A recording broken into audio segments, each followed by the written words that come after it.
Mga kaibigan, sa episode na ito ng Creepy Pinoy Stories, ihahatid ko kayo sa isang kwentong puno ng kababalaghan at misteryo. Isang kwento tungkol sa isang lumang bahay sa probinsya na pinaniniwala ang tinitirhan ng isang diwata. Makikilala natin si Tatang Nestor, isang dating katiwala ng bahay, na may kakaibang karanasan sa isang gabi ng musika at sayawan. Pero hindi lang iyon ang misteryo. Bigla na lang siyang nawala matapos magkwento sa akin. Ano nga ba ang tunay na nangyari sa kanya? Halina't alamin natin ang buong kwento. Noong nagsisimula pa lang ako bilang manunulat, isa sa mga unang proyekto ko ay yung libro na tungkol sa mga kababalaghan sa probinsya.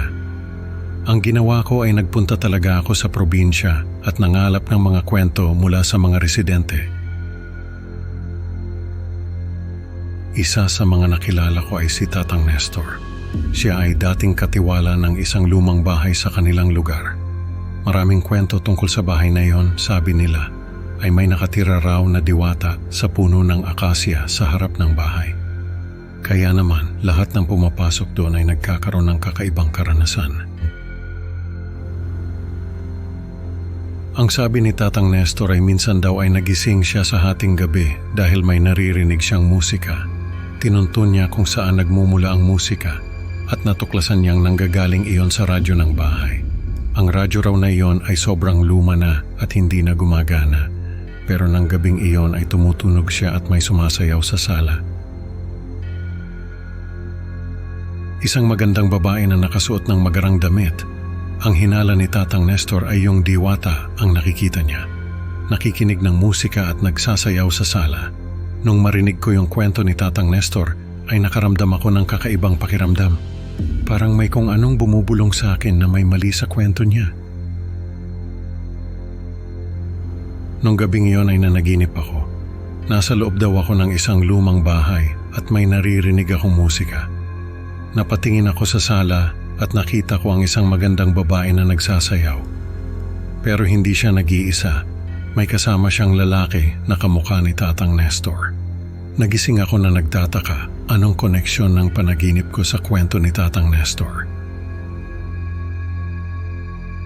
Kinabukasan ay pinuntahan ko ulit si Tatang Nestor.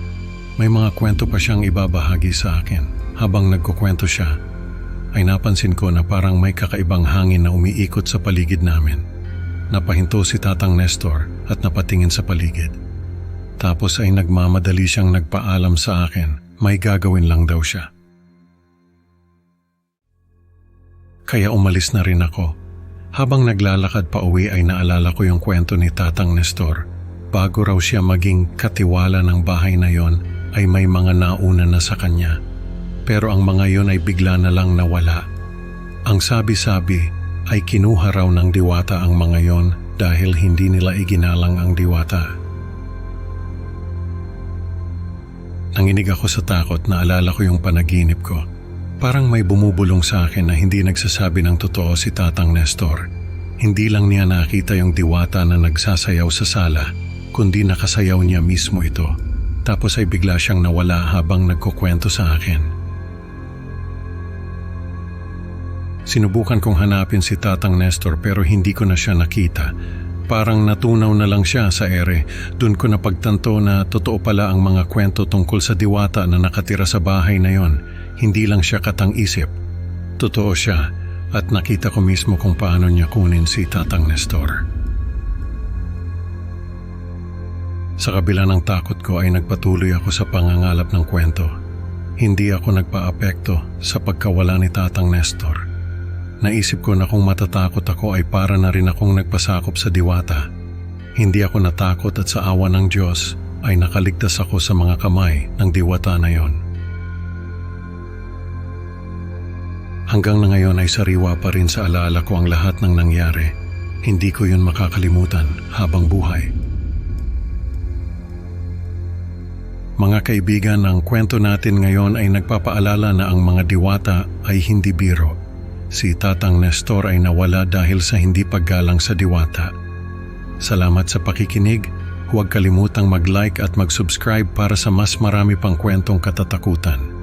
Kita-kits sa susunod na upload. Tandaan sa dilim ng gabi baka may sumayaw din sa inyong sala.